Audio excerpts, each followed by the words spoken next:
Welcome to the Thriving Outside the Box podcast. Join me, Dr. Kimberly Grocher, a licensed psychotherapist, executive coach, and yoga and mindfulness meditation teacher, as I shed light on the stories of leaders and entrepreneurs across industries who not only dared to create their own path in their careers, businesses, and lives, but have found a way to do it while thriving mentally, physically, and spiritually.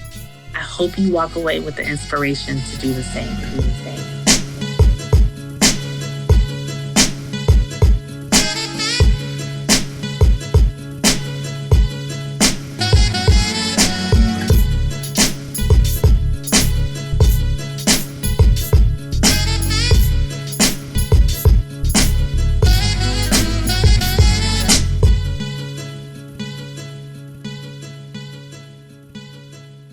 So welcome to another episode of Thriving Outside the Box podcast with Dr. Kimberly Grocher. I am your host, Dr. Kim, and I am very happy to welcome to the show today, Dr. Stephanie Bosco-Ruggiero. Stephanie and I were in the same doctoral program at Fordham University at the Graduate School of Social Services. So welcome, Stephanie. I'm very excited to have you here today and to talk more about your journey, because I know we have a lot of colleagues that are probably really interested in what you're doing right now. So I'll turn it over to you so you can introduce yourself and tell us where you are and what you really want to get across today in today's episode.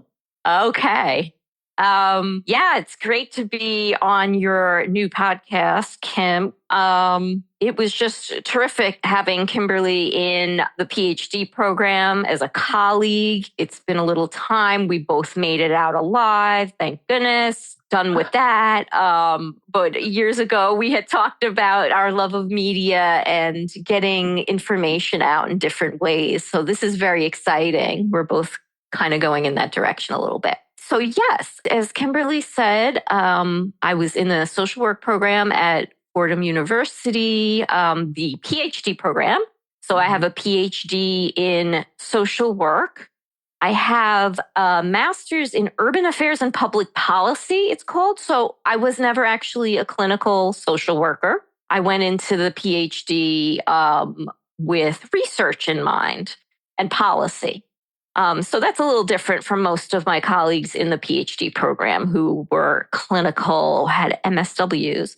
And I have a BA in political science from Vassar College up here in the Hudson Valley, where we both are. And I started my career in government service, local government, city, county, that kind of thing. It was pretty rough. I felt like I needed a change after like 8 years of doing politics and government. It's a great career. It can be frustrating. Anyway, when I got to the master's program at University of Delaware for research and policy, public policy. And then I got, after the government career was like, I needed to do something else. I worked for a nonprofit called Neighborhood Housing Services of New York City. I worked on the predatory lending, was really getting out of control at that time. When I did that, I got very interested in housing and housing policy. And then I found a position at Fordham University, Westchester, with a wonderful professor, expert in child welfare, Dr. Virginia Strand. And I worked on federally funded projects, 3 different ones, over 10 years with her, and really honed my research skills, started the PhD program. And I learned a lot from her about writing peer-reviewed journal articles, writing grant reports, doing research, qualitative and quantitative, and the whole world of research and, practice research specifically. The projects had to do with child trauma, child welfare workforce, and dissemination of a trauma curriculum for social work students at schools across the country in working with students who were taking those courses. So it was great. And then, doing the PhD program through the pandemic. And so it all kind of finished it up during the pandemic. And I don't know if you want to get into the next step after that. So, of course, I have some questions, and then we can definitely get into the after, because I just resonated so much when you said we got out alive, because that's kind of it's tough. It's tough. That in and of itself is an achievement. A PhD program is not for the timid or like... It's a very different experience, too, when you are mid-career, you have already had some work experience, you maybe have to work full time, you have a family, you have financial obligations. Like, that's a whole other nuance that people don't really talk about. Yes. Was Dr. Strand instrumental in making you or helping you decide to actually do the PhD in social work? Because like you said, you were coming from another discipline. Yeah, I had gotten very interested in policy, urban policy, social policy in grad school and through my work at neighborhood housing services. So it was a good fit. She was doing child welfare workforce policy. So things that I was interested in. And it was a natural progression. And she was a mentor.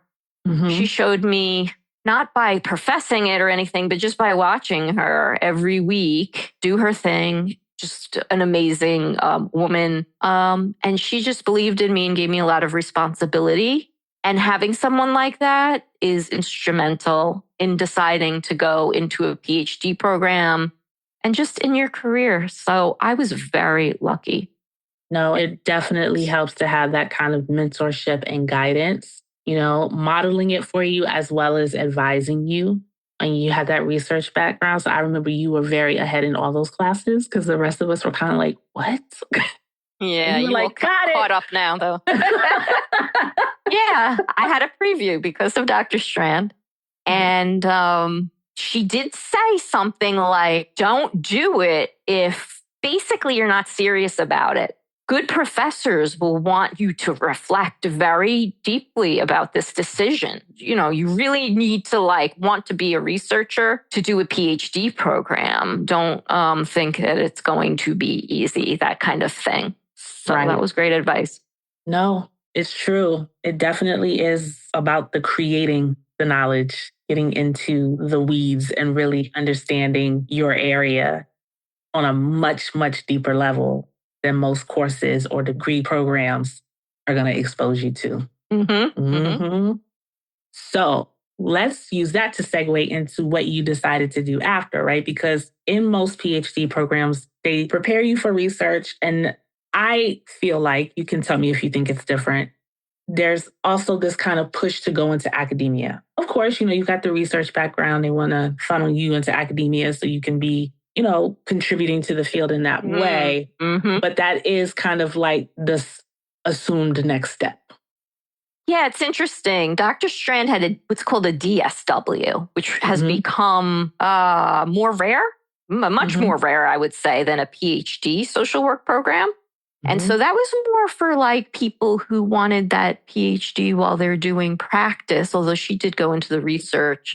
It was fine if you wanted to go into research, but I was kind of definitely going in the direction of research and policy, whereas some of my colleagues were going to continue private practice or clinical work with the PhD and not necessarily primarily do research. So, they kind of inculcate that academic route in you when you're going through the program. You feel it because you're expected to teach, of course, as an adjunct. And so I was a little concerned that I didn't have an MSW and how that would impact having a PhD in social work and what paths I could take. And I was told that the big social work programs hire people without MSWs because they're so huge, they can hire professors that focus on research and policy. Maybe not as accurate as it had been before because there's a lot going on in academia with financial constraints, and you want to hire people who can teach all kinds of things. Downsizing, maybe, of faculty. So, yeah, I knew I had to go the research, not the clinical route. I didn't know how that would work out. So it was a little bit of a risk for me versus doing something like sociology, right? like a PhD in sociology, where you don't have that clinical background. But I was interested in academia, and I did do the adjuncting like many of our colleagues and got a taste for teaching, liked it, did interview for a couple of full-time positions, but getting the sense, that it just wasn't a great fit, maybe because of the lack of the MSW or, and I don't know if you're hearing this from other people, but more than that, they all want you to come in with money. They want you to come in with research grants. And how do you get research grants if you're not even a professor yet? So that is kind of like, okay, how do you even get started if everyone wants you to bring grant money to their institution, but you don't have it necessarily if you aren't a full-time professor or you're just adjuncting? Right. So it was interesting. And I finished the PhD program, 2021 during the pandemic. Right. Yeah. So writing the dissertation while other students were taking the courses online, we were in the dissertation writing phase. So it didn't impact us having to take online, not having those in-person classes. So many social issues to look at, but universities not necessarily hiring aggressively. So I kept adjuncting and applying to the positions, not too many, enjoying being a part-time instructor, but then you start to feel like, is the money that I'm making, is that respectful, right, of my education? And then teaching all the intro classes, and you're not necessarily teaching advanced stuff. So it was like an interesting journey. And so I think that's how I got started. So I'm looking for a job while being a mom, and my son was dealing with a lot with the pandemic and the hybrid schooling, online and in person, basically stopped going to school. So, sometimes as parents and caregivers of aging parents or caregivers of whoever, the full-time job is kind of daunting. And the pandemic just made it kind of worse and easier, Kimberly. Like, there were a lot of jobs that were hybrid and some that were even fully remote, right? So I think a lot of parents were getting maybe some more opportunities because the parents could work from home. It was possible. And we know women in particular, moms, right? They might have had more opportunities because of the work from home. But then there's the balancing act. So the fairy tale becomes like a nightmare because you're working full time from home with your kid, like, bunny ears behind you during meetings and like whatever they're doing. And you really can't focus. So for me, just full time in general was hard. And so that's how I got into the freelancing and consulting journey. So it was like pandemic, parenting, my interests, and my independent spirit of liking to create something. You use the word create, and when you're an independent researcher or consultant, you're creating something of your own. I love that. Yes. Okay, so break down what you mean by freelance and consulting, right? Because those are like really broad terms. So what does freelance and consulting look like for you? So I was doing the adjunct teaching, and I started to tutor on a platform called Wisant. And that was my first step into the freelancing world. I would say tutoring is like a freelance service, right? So freelancing is more of a task or a job that you're getting done for someone or organization because of needs that they have to fill a gap that they can't in their organization. You're not necessarily advising them or consulting. The consulting part is you have this knowledge and you are lending your knowledge to someone for a fee, of course, and advising them about how to do a research study or project, or a PhD student, advising them on their journey. So consulting connotes like you're sharing your knowledge and advising. freelancing is doing a writing task or editing or providing a service. So I started with tutoring, which was kind of safe but interesting, and working with PhD students because I was in the thick of my own dissertation and the empathy right. for people who needed help. And so you were tutoring PhD students? Yeah, and masters and a few college. But I'm going to say that's a good first step for academics who want to go the independent route. It's kind of a safe thing, but then you're going to want to branch out because you don't want to be a tutor of PhD students forever, obviously. Okay, so how did you find, especially like the consulting, how did you find your first opportunity? Yeah, so Upwork was becoming big at that time. During the pandemic. So everyone who wasn't exposed before to online learning, right, in higher education and also remote work, all that stuff came to the forefront during the pandemic. So work started to get really big. So I got into it at a great time, and they were growing and evolving. And Upwork is a platform where you put your bio up there, your profile, you can put portfolio, projects up there to show. It's gotten more sophisticated, but when I started, I would take like $50 projects, $100, $200. I want to use my knowledge and get some clients. And this is like really exciting, right? This is, I could do this, really do this. I'm really enjoying this, that kind of feeling, while I'm also looking at some full-time opportunities.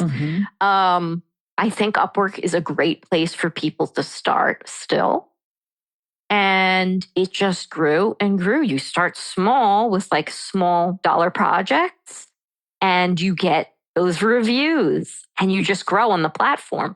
And then I also got a couple of word of mouth clients, but in the beginning, you're going to be very platform heavy.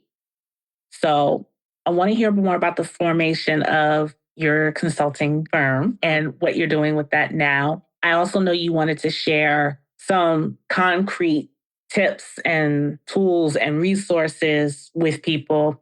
And then, of course, I definitely want to talk about how you managed to be well in the midst of all of this, because you mentioned a few things. You mentioned the pandemic, you mentioned your son and just the whole schooling thing during the pandemic and all of that. So there's so many different moving parts, right? So how do you take care of yourself? How do you stay on top of your own wellness while you're navigating so many moving pieces?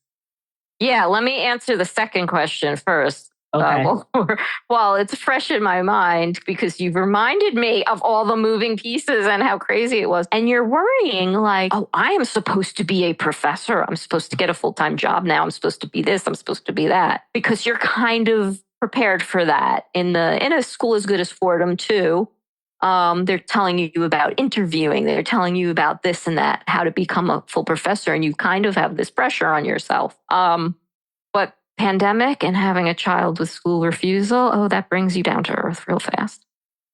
So school refusal kind of infers a behavioral problem. I'm not sure that fits all kids because we learned from that experience during the pandemic that there was something deeper going on. And it turned out he was neurodiverse.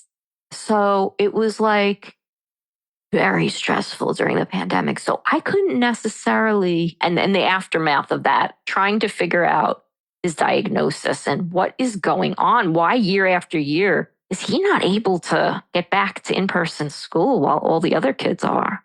So my perspective started to change about, to a certain extent, I know what's important, having that social work background, right? And being a parent, but then really being in a crisis. Learning from my child and that situation, I could actually get into this too. I could help people in this area.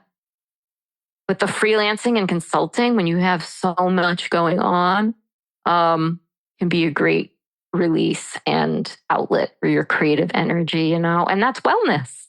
That's wellness, and not worrying, I'm supposed to be this and that. That's prestigious, or, a postdoc thing. And it just kind of was all like whatever in that pandemic, right? The post-pandemic period, we were all kind of like, we are a new spirit. We are like, we are all reborn into this like bizarre world.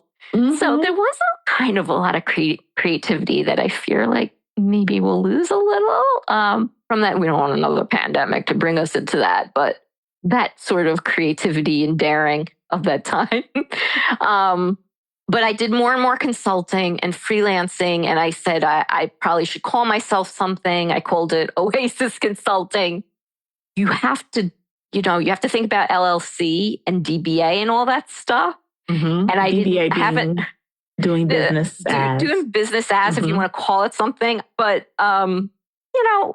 putting it all together in a website feels good. And I worked with a friend/colleague on some projects. I created a staff page. I put her on there. I hired some research assistants, very part-time. One from my alma mater, Vassar College, which was, a couple from there, which was nice to be able to give people from your college, students some experience with research. And so it's just everything grows from there. I want to say I am married. My husband has a full-time job. So when you're listening to me and you're saying, oh, this is exciting, this is a good idea, I want to tell you it's more risky, obviously, as Kimberly's former speakers have talked about, not having the healthcare, right, through marriage and having the spouse with the full-time job, because as I was building it, I didn't have that immediate pressure of 40 hours a week. There was pressure to make a certain amount, but let's admit it, if you're single, it's harder. One of your other guests said that she was doing her day job, and I think starting at night with the freelancing and consulting, building it up until she could get out of that, that day job. If you have to have your own health insurance, maybe purchase it as a freelancer consultant ultimately. And you have to have a certain income for your mortgage and you're single, right? You have to do this very gradually. So I had the benefit of being able to have those cushions to a certain extent, although I did need a certain amount of income, right? And being a consultant and freelancer, the work comes in waves for some reason. Anyone will tell you that. And then when it slows down, you're like, okay, I should take a week off and enjoy myself. But the only thing on your mind is like, no, I have to apply to like 20 gigs here because I'm worried. Right? Yep. There's a lot of flexibility. There's a lot of, like you said, creativity, which in and of itself can be like an outlet in wellness. But there's also this stress because things aren't consistent. They're not necessarily consistent. And it depends on what you're doing, the consistency. You might want to be on several platforms at once to increase the flow of work and make sure you always have the number of hours you want weekly. So I'll just mention Upwork is a great place to start. Fiverr is a good place to start too. Very small dollar amounts, small projects, baby steps, right? And then maybe Upwork.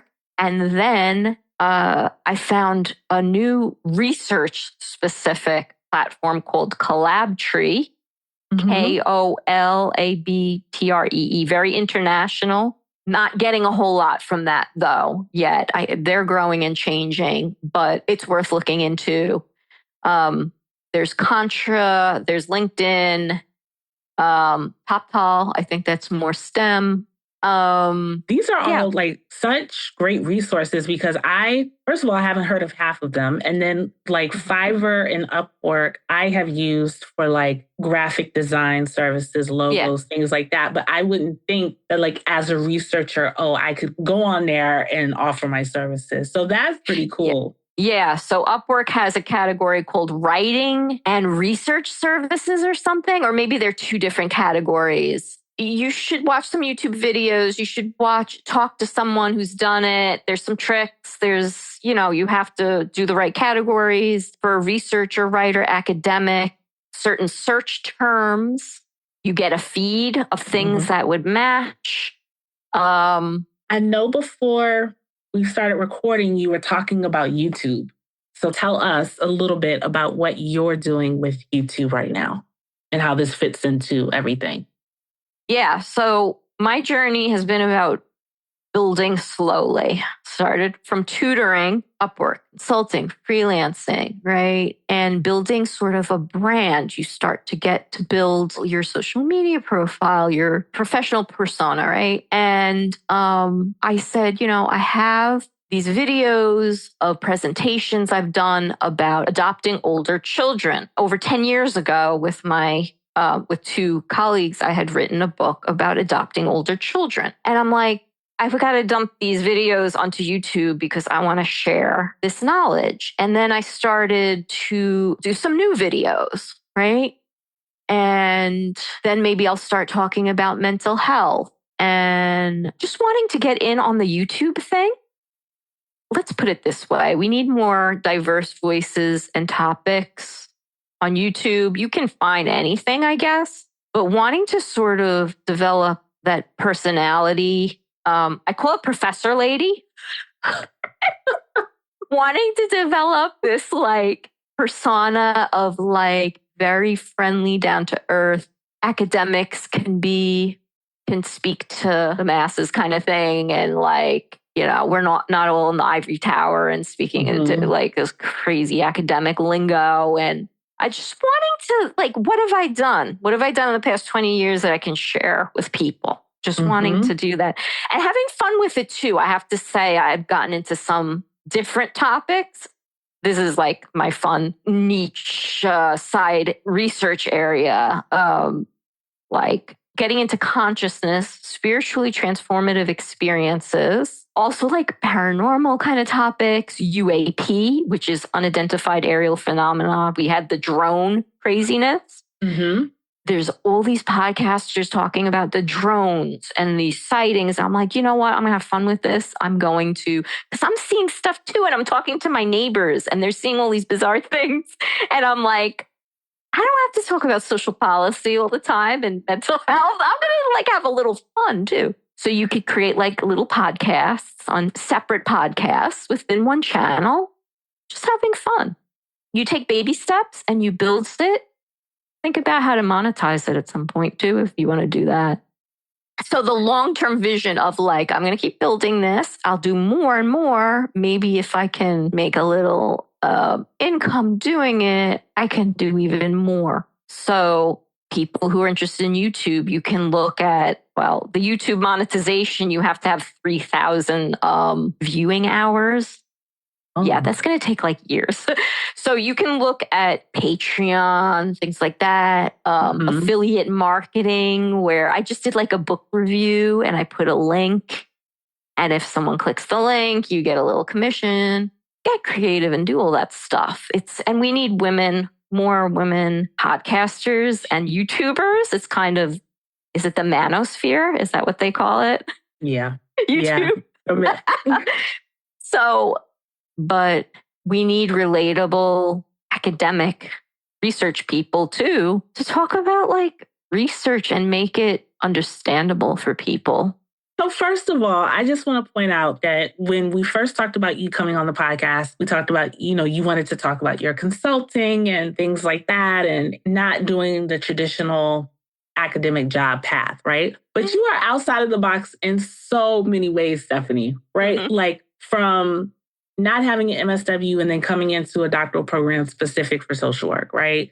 To really deciding that this academic path wasn't for you, but then also writing a book about adopting older children because you have adopted an older child. Like, he was 10 days old. Ours was 10 days old when we adopted. And the book was written before the PhD program. So it's a little dated, but it's still got a lot of great info if you want to look at that. But we talked to someone adopting older children. It's a practical guide. It's called a practical guide. And what inspired it was we wanted to adopt an infant. Our baby is now 15, this big, like 5'8" baby, right? 5'8". He was 10 days old when he came to us, but I made a mistake sort of speaking to an adoption agency that focused on older children when we were interested in adopting an infant. And I was so inspired by his stories. He had adopted older kids. and the need for people to adopt from foster care. So that's where it came about. And so were your co-authors people who had adopted older children? Victor Groza is an expert in adoption. He's a national, probably international expert from Case Western. He doesn't have kids. And my colleague friend, Gloria Russo-Wasal, is a licensed mental health counselor who had vast child mental health experience, but not an adopted parent herself. So you take inspiration from your life, and you also, I want to tell people to keep building on this notion of building the skills too. As a freelancer and consultant, you keep challenging yourself and learning new skills, and go back to working with PhD students actually when you're in research, because sometimes you don't want to do that like a whole lot when you're very experienced. But you learn from students and you start having to sharpen your skills that you had, and you learn some new skills too. And do the challenging jobs. Maybe charge a little less because you're not experienced in that research method, but you're learning from that project. So even though you're not so experienced, you give them sort of a discount, but you're learning. And then the next project, you have that skill. Okay. All right. So continuing to build, laying the groundwork, laying a foundation for yourself to build on, and then leaning into these other areas because they simply interest you, even if they're not, monetary right now, like with the YouTube channel and the different things that you're doing. Right. You find a little bit of time for that stuff, build it slowly, think about how can I get the synergy, right? How can I put this all together and it gets me more clients maybe, or it exposes me to this area or these people. It all has to be synergy, building. So I know we're getting close to our time together. So are there any last minute tips, tools, or ideas that you want to leave the audience or the listeners with? I think consulting and freelancing, especially for women who are, and people who are hitting a wall of some kind in their organizations, is a very freeing, wonderful option. You can't jump into it immediately. You have to do it slowly, especially if you don't have that fallback of health insurance. But try it. It can be an amazing journey. You will do things that you didn't necessarily know you could do. You will try things that you're not maybe so comfortable with to make that money, but you're creating. And I just think it's wonderful. It's a wonderful option. And don't they always say there's so many like women business owners and consultants and freelancers? It's been an incredible outlet for so many professional women, I would say, who are parents too, who can't do the 9 to 5 or the 40, 50, 80-hour week, right? whatever. That's more like it. Yes. Whatever they're doing. And they're just like, screw this. Like, I'm not going to be part of this rat race kind of thing, at a certain point in your life. And, but I have all this knowledge and I want to use it somehow. So do it. Try it slowly. Awesome. Thank you so much, Stephanie. Where can people find you on YouTube again, online, on these different platforms? How can they follow you? YouTube, it's called Professor Lady 11. And I'm on LinkedIn and the website and on Upwork, of course, and Oasis Consulting. If you put in my name, Stephanie Bosco-Ruggiero, Oasis Consulting, it'll come up. I have a Facebook page on adopting older children, and I have a violence prevention research group on LinkedIn. So probably if you search my name, these things will come up, or you can email me at ccc, so that's 3-letter C's, .Stephanie with a PH @gmail.com. Awesome. And I'm going to put all this in the show notes too, so people will be able to read it or listen to you explain it. So be able to access wow, it you are doing an amazing job getting all this out of the box stuff out of the box. Thank you so much, Stephanie. And thank you all for tuning in. And I'll be back next time. All right. Bye.